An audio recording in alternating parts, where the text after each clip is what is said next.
I found a classified Soviet document, and at the beginning of the document, there is information about it. The document says that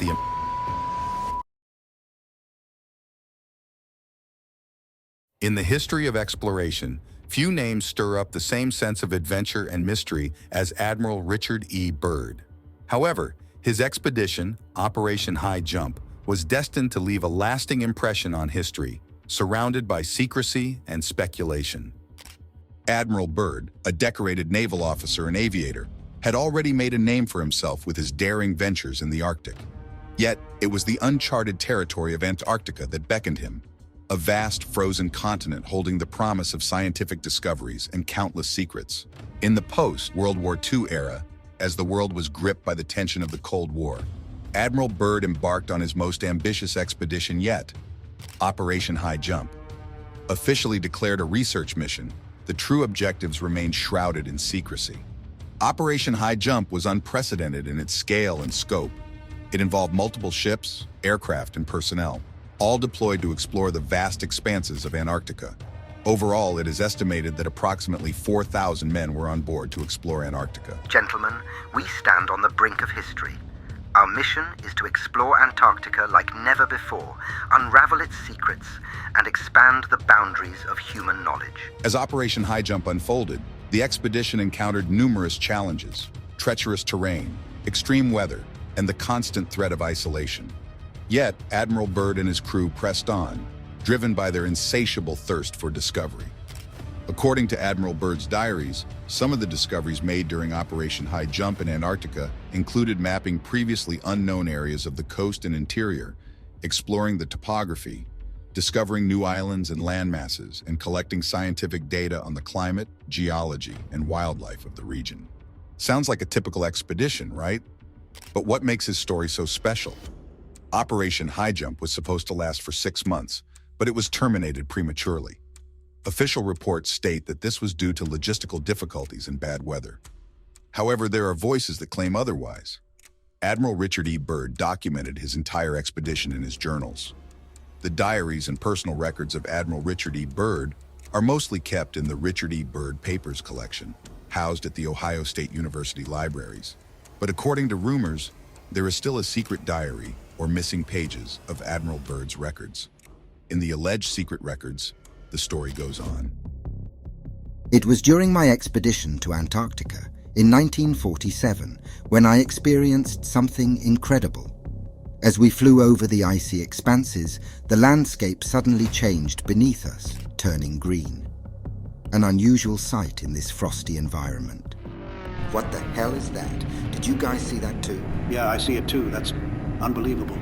It's getting warmer down here, and look at that, the temperature gauge is rising. We opted to descend lower to obtain a closer view of the valley. As we descended, the landscape transitioned to lush greenery, and the temperature climbed to 74 degrees Fahrenheit. Suddenly, in the distance, a massive entrance to an icy mountain cave loomed into view, dwarfing everything around it. I could scarcely believe my eyes, but before we could react, strange flying objects appeared next to our plane. They were disc-shaped and bore a symbol that I recognized as a swastika. The controls failed. We were trapped as if in an invisible grip. Then we heard a voice over the radio. Welcome to the Inner Earth. The engines of our plane fell silent and we were forced to land. We had landed, but how, I couldn't explain. As we stepped out, there was a gigantic crystal city right in front of us. We were greeted by tall, blonde beings. When I faced a creature called the Master, I felt a deep calm and wisdom in his gaze. He invited me to sit, and we began our conversation. He explained to me that I was welcome in their world, the inner world of the Earth. He spoke of their long-standing observation of humans on the Earth's surface, and the responsibility they bore as stewards of the Earth. The Master spoke of concern about our experiments with atomic energy and emphasized the need to live in harmony with the laws of nature. He spoke of a greater understanding of the universe and the interconnectedness of all things. I listened attentively to his words, impressed by his wisdom and serenity. Unfortunately, there is no evidence for these claims or records found from Richard E. Byrd. I have researched the entire internet for days, and have found many different explanations for this, but none could confirm them. Some claim his son got the secret diary and published this story. Besides his son, there was also his nephew, Dr. Harley Byrd, the late Admiral Byrd's nephew. During his career in the U.S. military, Harley held Ultra 3 clearance, which gave him access to highly classified UFO ET projects. In this archived interview from Ted Lohman's UFO AZ Talk series, Harley shares his knowledge about his uncle's mission to Inner Earth and discloses classified projects he was assigned to. However, this man is not listed in any family tree of Admiral Byrd's family. Therefore, there is also great doubt about the authenticity of his statements.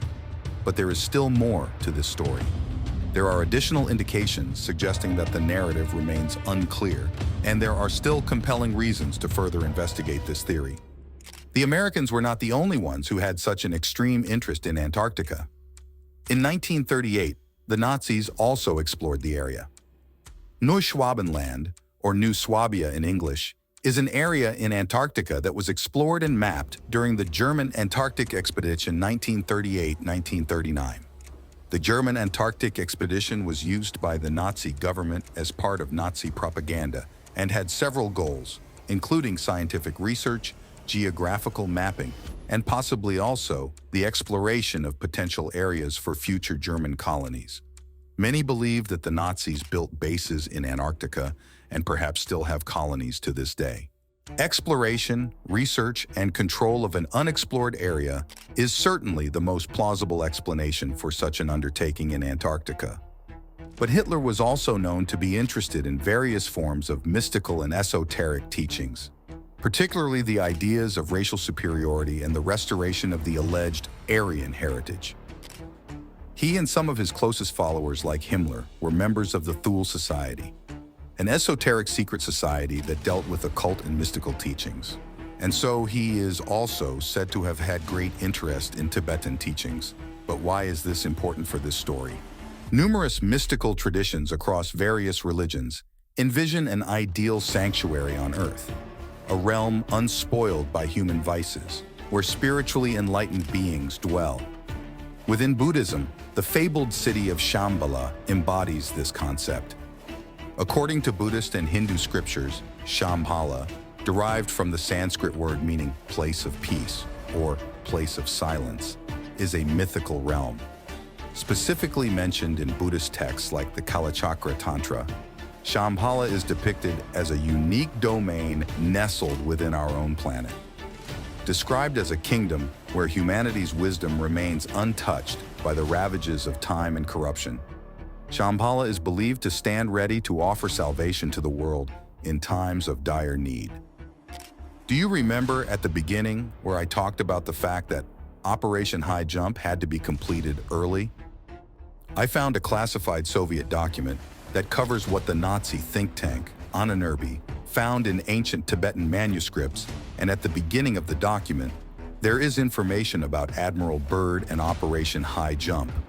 The document says that the Americans got information of what the Nazis discovered in Antarctica, and for this reason, initiated Operation Highjump. Admiral Byrd is said to have been given the order to go to Antarctica to attack the Nazi camps with his army.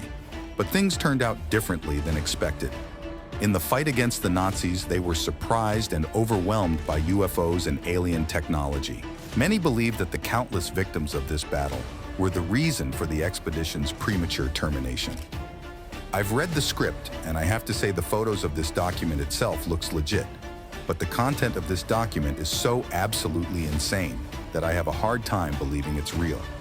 But you should read it yourself. The contents of this document also contain racism and such extreme allegations that I don't want to share the PDF any further. But if you really want to see it, you can find it under Orion Project documents on Google. At the end of the day, we have another captivating and cinematic theory with many different, but unfortunately, unverifiable sources. However, as is unfortunately so often the case, the truth remains hidden from us. I would like to know what you think about this. Let me know in the comments. If you enjoyed the video and want to see more topics like this, let us know in the comments and subscribe to our channel.